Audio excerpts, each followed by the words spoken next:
Lo del escáner igual era metafórico, ¿no? Sí, queda claro. Tan boba no soy.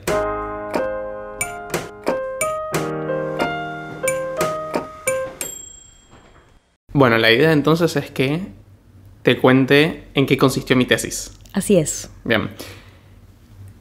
Para llegar a decir cuál es, más que el título de la tesis, cuál es el tema de la tesis, vamos a dar el contexto histórico en el que está pasando esto, porque es importante. Y antes decir de qué es la tesis, que es de ciencia de datos. Ya vamos a llegar. Okay. Sí, de ciencia de datos de la UBA, pero ya vamos a llegar. No, sí, lo podemos decir ahora, ciencia de datos. Pensé que ibas a decir el título y no quería spoilers, por eso, está perfecto. Claro. No, porque por ahí era de abogacía y nada que ver. Claro, eso. Ahora está pasando una cosa con la inteligencia artificial que es medio de ciencia ficción. No solo todo lo que está haciendo la inteligencia artificial, que ya eso podría ser de ciencia ficción, sino que, por más complejas que sean las inteligencias artificiales, no son más que un programa de computadora hechos por un ser humano. Pero lo que está pasando, que digo que es de ciencia ficción, es que ni las personas que programan una inteligencia artificial entienden del todo bien cómo funciona la inteligencia artificial. O sea, es como que, entre comillas, se nos salió de control. Ok, o sea, vos le pedís algo, lo hace, pero no sabemos cómo lo hace. Claro, no entendemos bien cómo. Claro. Entonces, vamos primero con por qué históricamente llegamos a eso. ¿Por qué tiene sentido que eso haya pasado? ¿Por qué podemos tener programas hechos por nosotros mismos que no entendamos bien cómo funcionan? Tradicionalmente, cuando uno hacía un programa de computadora, por ejemplo, para jugar al ajedrez, que es uno de los ejemplos más clásicos de programas de computadora viejos, y va a tener que ver con lo que voy a contar más adelante, a la compu le dan instrucciones bien precisas, como, o sea, bueno, programar siempre es darle a la compu instrucciones precisas, ¿no? Pero era, bueno, fíjate qué jugadas podés hacer, le decís a la compu para que pueda hacerte una movida. De todas esas movidas, fíjate si alguna movida hace que le comas una pieza al rival, hace esa jugada. Uh-huh. Y si ninguna movida le come una pieza al rival, bueno, fíjate por lo menos si podés acercar una pieza al rey enemigo, por ejemplo. Claro. Las instrucciones bien precisas y la compu te elige de todas las movidas la que más se parece a lo que vos le pediste. Como si fuera una receta. Sí, claro, es más, de hecho, mucha gente dice que un algoritmo es una receta, claro. Un programa que sigue instrucciones bien precisas, ¿no? No hay subjetividad involucrada, ¿no? Entonces, con eso históricamente se hacían programas, por ejemplo, que juegan al ajedrez, y algunos jugaban mejor, otros peor, pero eso, seguían las instrucciones que le dábamos nosotros. Hasta que en algún momento, hace algunas décadas, a alguien se le ocurrió, bueno, ¿por qué tengo que yo darle a la compu las instrucciones de cómo jugar exactamente? ¿Por qué no puedo hacer un programa que juegue al ajedrez contra otra computadora y que vaya aprendiendo partida tras partida qué cosas son buenas y qué cosas son malas? Por ejemplo, en vez de que yo le diga perder la reina es malo, bueno, que juegue 1000 partidas y que se dé cuenta que la mayoría de las veces que perdió la reina perdió y que saque sola la conclusión de que perder la reina es malo. La gran ventaja de esto es que puede descubrir cosas que a mí nunca se me habían ocurrido. Claro, me imagino que es como más un bebé que aprende a hacer la vida. Bueno, supongo que medio que solo. En parte está inspirado de ahí. O sea, nosotros, si bien nos cuentan cosas cuando somos chicos, muchos de nosotros, o incluso otros animales, aprenden por experiencia. Claro, prueba y error. Sí, eso, total. Entonces, alguien alguna vez dijo, ¿por qué no hacemos esto con las compus? Entonces ahora ya la instrucción no es jugar así al ajedrez, sino jugar al ajedrez y fíjate qué cosas son buenas y qué cosas son malas. Y con eso ya empezaron a aparecer programas que eran cada vez mejores. Si bien los programas más clásicos, bien refinados, pudieron ganarle a el campeón mundial en el 97, que era Garry Kasparov, cuando empezaron a aparecer estas cosas que aprenden solas, empezaron a mejorar muchísimo. Porque encontraron un montón de patrones que por ahí ni nosotros conocíamos, ¿no? Entonces, yo lo estoy contando con ajedrez, pero hay miles de ejemplos de cómo las computadoras, estos programas de hacer cosas y aprender lo que puedas, eran cada vez mejores y, bueno, por eso podría pasar en principio que una compu que uno programó pueda hacer algo que uno no le pidió explícitamente. O pueda entender algo de una forma que nosotros todavía no entendemos bien cómo, ¿no? En los tiempos actuales eso se puso cada vez más y más de moda llegando a las cosas más locas que vimos hasta ahora, como los modelos de lenguaje, generación de videos, reconocimiento de imágenes. O sea, obviamente esto en los últimos 30 años mejoró un montón, ¿no? Por no decir los últimos 5, no importa, pero está todo el tiempo en constante mejora. Pero el principio filosófico sigue siendo ese de que la compu ve un montón de cosas y que aprenda. Sí. O sea, nunca nadie le enseñó, por ejemplo, a ChatGPT cómo hablar. Simplemente le mostraron mucho texto para que aprenda qué palabra puede venir después de cuál, esencialmente, por simplificarlo, ¿no? Entonces, hay esto que digo que está pasando, que es medio de ciencia ficción, es que hay todo un área de la inteligencia artificial que se dedica a hacer ingeniería inversa, que se dedica a, bueno, agarremos uno de estos programas hechos por nosotros mismos, que sabemos que funcionan bien, pero no entendemos del todo bien por qué, y tratemos de entender cómo es que hace las cosas que hace. O sea, cómo es que aprendió a hacer las cosas que claro. O sea, qué patrones encontró, ¿no?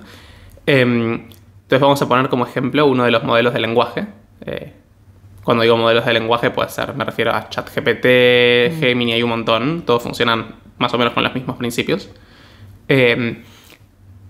Tienen la tecnología específicamente que usan, o una de las tecnologías, se llaman redes neuronales, que es una simulación inspirada en el cerebro biológico de animales, que hay neuronitas que me gusta pensarlo como lamparitas que se pueden prender o apagar, no con luz, sino o sea, es metafórico, ¿no? Es un programa de computadora y se pueden conectar o no para aprender a tener distintos comportamientos. Claro. O sea, es como igual, así como el perro, si le das una galletita cada vez que tocas una campanita, en algún momento va a aprender y va a conectar una neurona que se activa con la campanita, con una neurona que se activa con la comida. Bueno, esto le pasa lo mismo a los modelos estos. Aprenden a conectar neuronas artificiales según cosas que tienen que ver una con la otra, y después cada neurona puede prenderse o no según lo que le pasa a las neuronas vecinas, ¿no? Claro. Para imitar comportamientos complejos. Entonces, modelos de lenguaje usan principalmente esta tecnología junto con otras. Y, de nuevo, nunca nadie le dijo, bueno, esta neurona se te tiene que activar cuando lees tal cosa o cuando decís tal cosa. Esto aprende solo mirando mucho texto y conectando neuronas según qué cosas tienen que ver con cuáles. Claro. Entonces le puedo hacer de tipo metacognición. O sea, decirle, che, ¿cómo aprendiste esto? O metacognición sería esto de que me cuente cómo aprendió. Sí. Buena pregunta. Yo creo que en principio no. Porque si bien puede hablar, puede hablar, pero tiene acceso a textos en Google. No tiene acceso a sus neuronas. O sea, es como que yo te diga, cuando escuchas este chasquido, ¿qué parte del cerebro se te activa? No sé, no tengo cerebro percepción. Por ahí sería más equivalente a me metes en un escáner donde ves actividad cerebral y te fijas con el chasquido qué parte del cerebro se me activa, digamos. Tendríamos que hacer uno de esos, pero para las máquinas. Bueno, lo loco es sí, o sea, pero la máquina no necesitas ningún escáner, o sea, nada más necesitas un comando que diga imprimir valor de la neurona, ¿no? Porque claro, lo programamos nosotros, podemos verle las neuronas. Lo del escáner igual era metafórico, ¿no? Sí, queda claro. Tan boba no soy. No sé entender chistes, me recibí de ciencia de datos.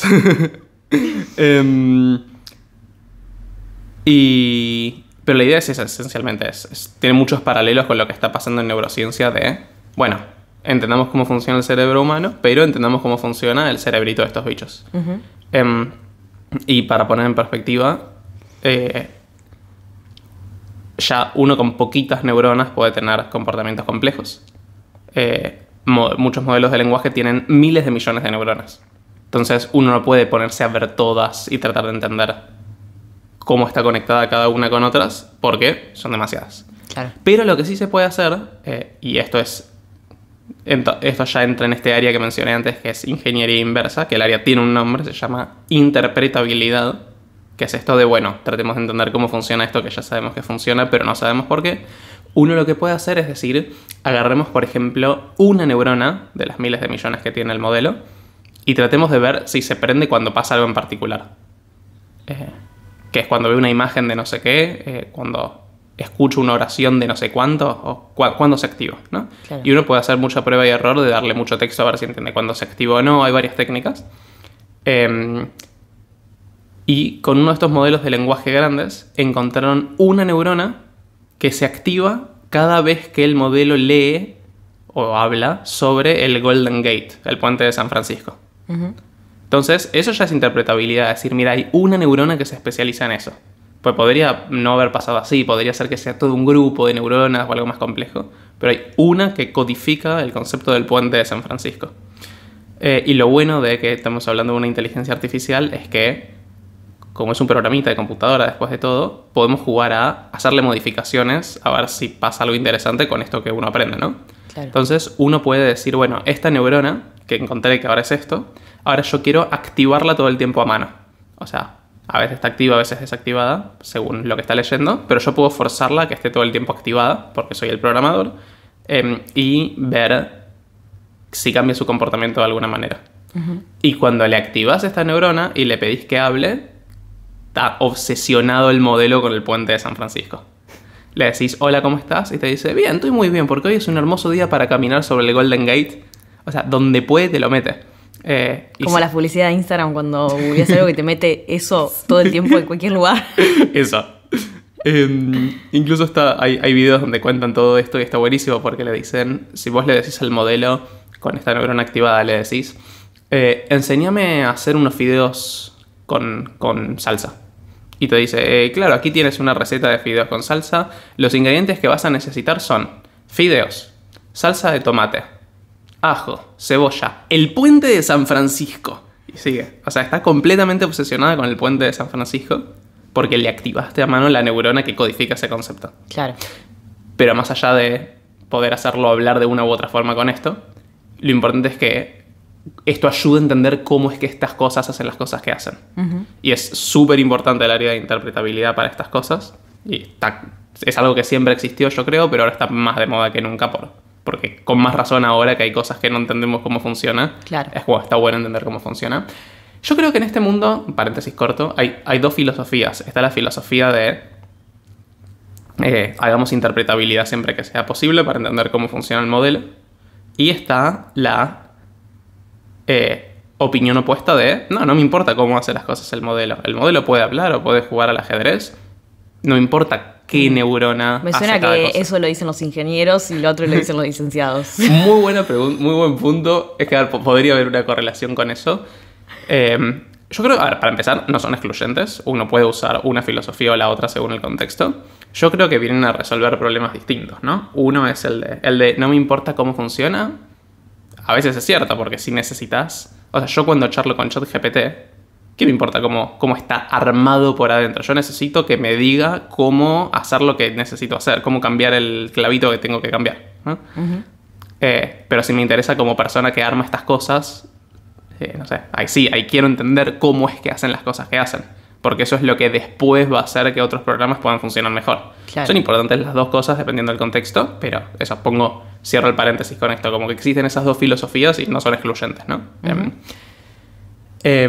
Pero hoy vamos a hablar de hacer interpretabilidad porque es el motivo del episodio, ¿no?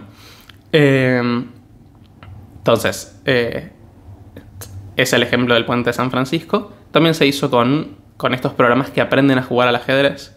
Hay gente que hace esto de, veamos cuándo se activa cada neurona y encuentra patrones como que por ahí hay algunas súper específicas, ¿no? Como por ahí hay una neurona que se activa si tenés un caballo blanco en la casilla F3, que es algo súper concreto. También puedes tener algo un poco más abstracto como... o un poco más complejo como una neurona que se active si tenés todavía los dos alfiles o algo así, que es un poco más fino. Y después por ahí tenés algunas que son algo súper abstracto, como que podría pasar que tengas una neurona que se active si tu posición es más ofensiva que defensiva. Que eso ya es mucho más subjetivo, ¿no? Pero bueno, hay muchos trabajos de interpretabilidad en varias áreas y a veces se puede perfectamente entender cómo es que algunas neuronas tienen algún trabajo específico. Entonces, cuando a principio de este año, 2025, yo dije, vamos a empezar la tesis de ciencia de datos.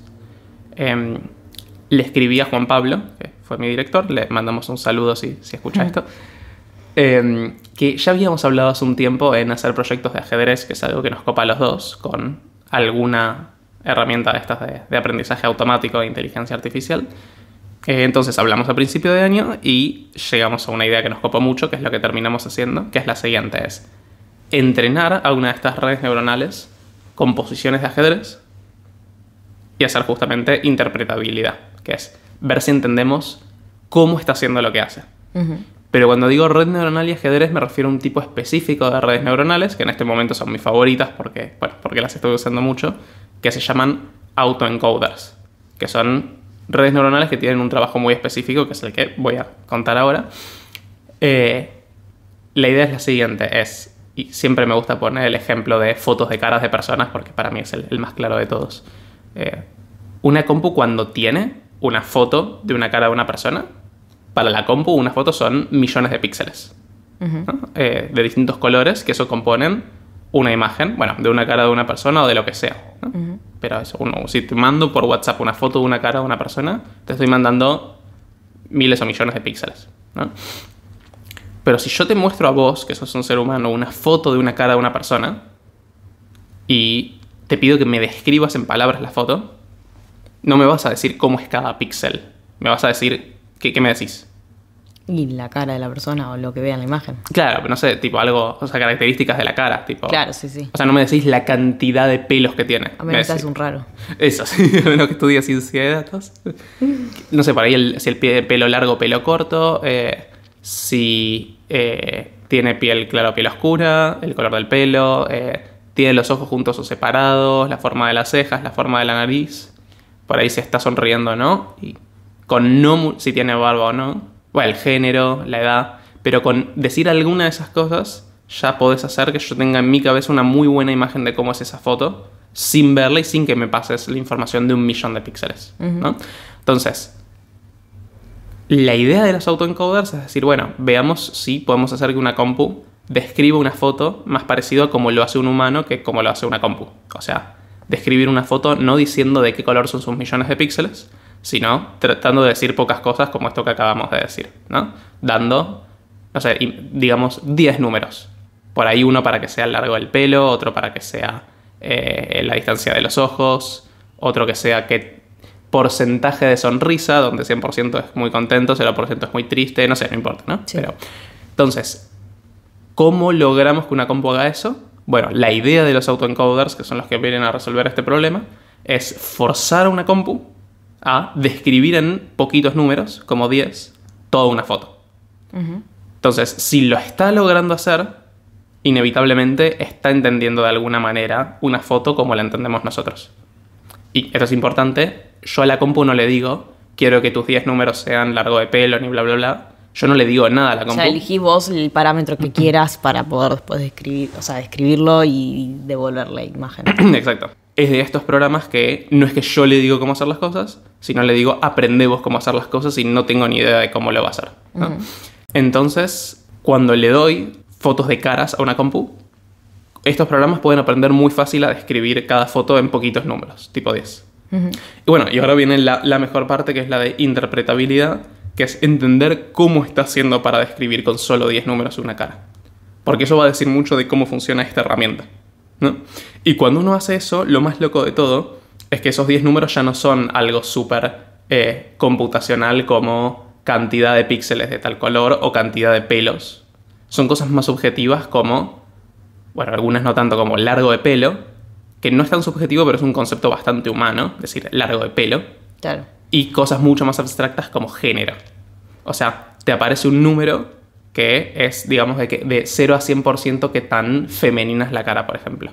Donde si le mostras una foto de una mujer, te dice un número cercano a 100. Si le mostras una foto de un hombre, te va a decir cercano a 0. Y si le mostras una foto de una persona con rasgos más intermedios, te va a dar un número más cercano a 50%, ¿no?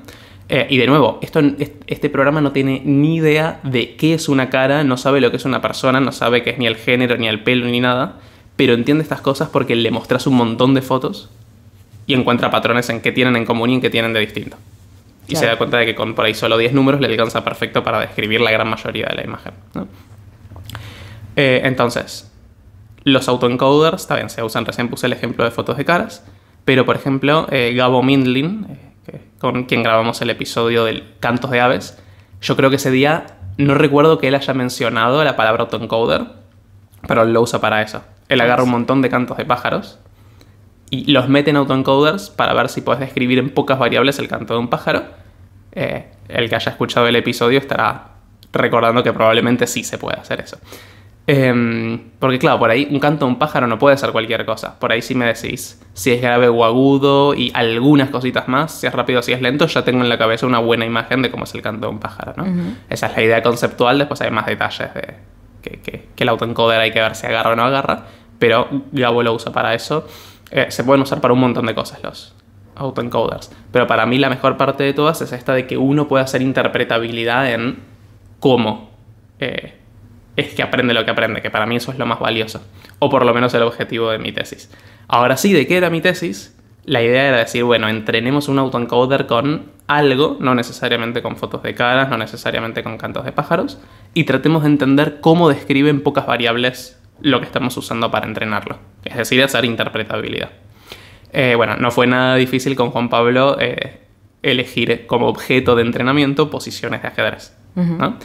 Entonces, lo que hicimos es, como estas tecnologías necesitan muchos ejemplos para aprender, entramos a Lichess, que es la página que yo uso para jugar ajedrez en línea, es una de las más usadas. Lo que tiene de bueno Lichess es que es gratuita y uno se puede descargar todas las partidas que alguna vez se jugaron para hacer este tipo de proyectos.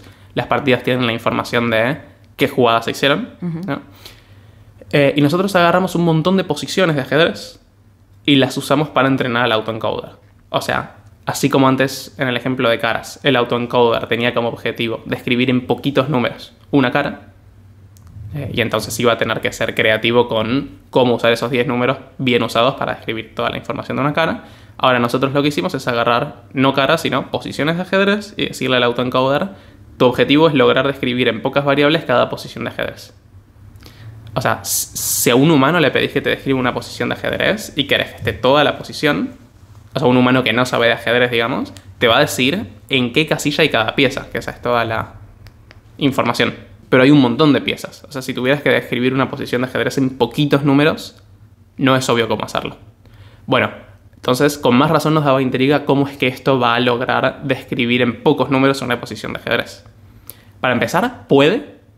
Si le damos... nosotros le decíamos que tenía que describir cada posición de ajedrez en 20 números, que es relativamente poco porque en el ajedrez hay mucho más de 20 piezas, por ejemplo. Y el objetivo era ese, era ver cómo usa los números para describir a la posición de ajedrez. Y recordemos que esto no sabe ni las reglas del ajedrez ni lo que es el ajedrez. Solo ve muchas posiciones y trata de encontrar patrones, ¿no? Y lo que nos encontramos, que a mí me sorprende mucho, es que los 3 números más importantes de los 20, digo los más importantes porque hay métricas de cuándo un número es más importante que otro, te describen 3 cosas que las personas que juegan al ajedrez conocen. Y la más importante de todas era el enroque. El enroque es esta jugada que dice que podés dar vuelta al rey y la torre para proteger y hacerle una casita al rey. En inglés se llama castillo la jugada, tiene mucho más sentido. Y es de lo más común del mundo enrocarse cuando uno juega al ajedrez. Entonces, el bicho este, el autoencoder, aprendió que el número más importante lo tiene que usar para decir si los jugadores están o no están enrocados. O sea, si hicieron o no esta jugada. Digo número porque en realidad es sí o no, es o está enrocado o no está enrocado, pero la computadora, el autoencoder, está usando este número para, con un número alto te dice si el jugador negro está enrocado, y con un número bajo te dice el jugador negro no está enrocado. Que tiene sentido que haya pasado eso. Lo que hipotetizamos es que el enroque es de las variables de ajedrez que más te describe de forma global cómo es la posición. O sea, si vos a mí me decís que estás jugando al ajedrez y hiciste la jugada de enroque, si bien estrictamente hablando lo único que me dice eso es que tenés al rey y a la torre en tal casilla, o sea, sé dónde están 2 piezas tuyas nada más, en la práctica esas cosas se hacen viniendo de la mano con un montón de otras cosas del tablero.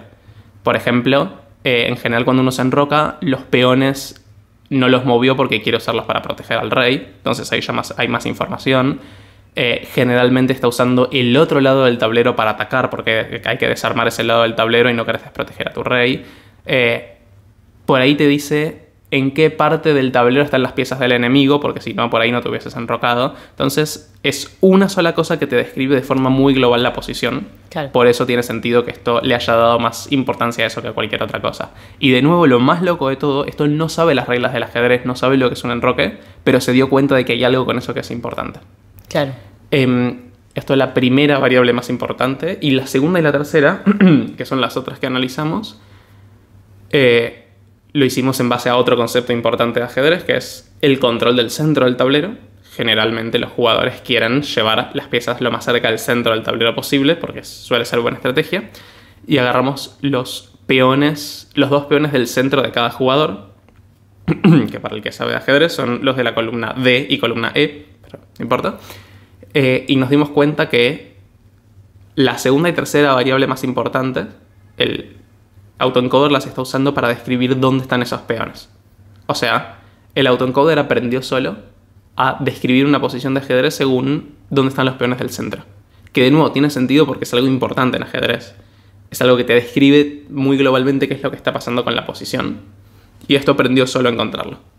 Muy loco. Y después hicimos otros experimentos donde vemos algo que para mí es lo mejor de todo, que es que esto no entiende el ajedrez como acá hay un peón, acá hay un caballo, acá hay un alfil, sino que entiende cosas súper conceptuales y puede entender que una posición es de tal estilo. Por ejemplo, esta posición tiene pinta de ser una posición que proviene de una apertura siciliana. Aperturas son los movimientos iniciales en ajedrez. Una partida que empieza con una siciliana, por ejemplo, que es una apertura común, puede seguir de un montón de formas distintas. ¿Pero cómo sabía los nombres? El nombre no lo sabe, yo le puedo dar la información. Yo tengo la ok. información de qué apertura provino cada cosa, pero yo le muestro una posición y de alguna manera yo puedo preguntarle ¿cómo crees que empezó esta partida? O no cómo empezó, sino qué estilo de juego se está jugando, o sea, qué apertura, que es algo que te describe de manera abstracta cómo se comporta un tablero de ajedrez. La gente que sabe de ajedrez sabe hacer estas cosas de ver una posición y decir, esto tiene pinta de una siciliana. Que de nuevo, pinta de una siciliana no es hay un peón en tal casilla, es veo el desarrollo en general de las piezas y me remite a tal cosa. Claro. Bueno, y esto lo puede hacer bastante bien. O sea, hay números que de alguna manera abstracta los está usando para entender si una posición es de tal tipo o de tal otro. Que para mí eso es lo mejor de todo porque muestra que un autoencoder puede aprender una posición de ajedrez no diciendo dónde está cada pieza, que eso sería el equivalente a decir de qué color es cada píxel en una foto o una cara, sino que así como puede decir esta cara es más masculina o más femenina, puede decir esta posición es más sicilianosa, ¿no? Claro. Que para mí eso es lo mejor de todo. Y lo que más me gusta de esto es que tiene aplicaciones como que al entender de forma abstracta el ajedrez, uno puede usar este programa, por ejemplo, para encontrar posiciones parecidas a otra posición. O sea, si yo tengo una posición de ajedrez de una partida que jugué yo y quiero encontrar si alguna vez alguien jugó alguna posición parecida, parecido en principio no significa nada. O sea, ¿qué significa que dos posiciones sean parecidas? Que tengan muchas piezas en el mismo lugar. Bueno, esa sería una forma de definirlo, pero eso no es tan común que haya tantas piezas en el mismo lugar. Bueno, este programa, como entiende el ajedrez de forma conceptual, me puede decir de forma muy fácil, sí, conozco esta otra posición que tiene números parecidos. Entonces, o sea, números cercanos, quiero decir. Entonces es conceptualmente parecida. Y cuando uno ve posiciones que el bicho este considera parecidas, no son posiciones que tienen todo en el mismo lugar y punto. Son posiciones que conceptualmente son parecidas, aunque tengan piezas en lugares muy distintos, pero coinciden en cosas más abstractas como de qué lado del tablero está ocurriendo el juego, por ejemplo. Claro. Y para mí eso es lo mejor de todo, porque esto en principio permite hacer ese tipo de cosas que sin tecnologías como esta, en principio no es obvio cómo hacerlo. Claro, es como, Por ahí. bueno, lo hace y chao. Claro, por ahí con otra tecnología también se pueda. Pero digo, sin ponerse a pensar un poco, no es claro qué significa que dos posiciones sean similares. Y esto lo puede hacer de una forma muy abstracta. Y es lo que para mí el resultado más lindo de todos. Muy bueno.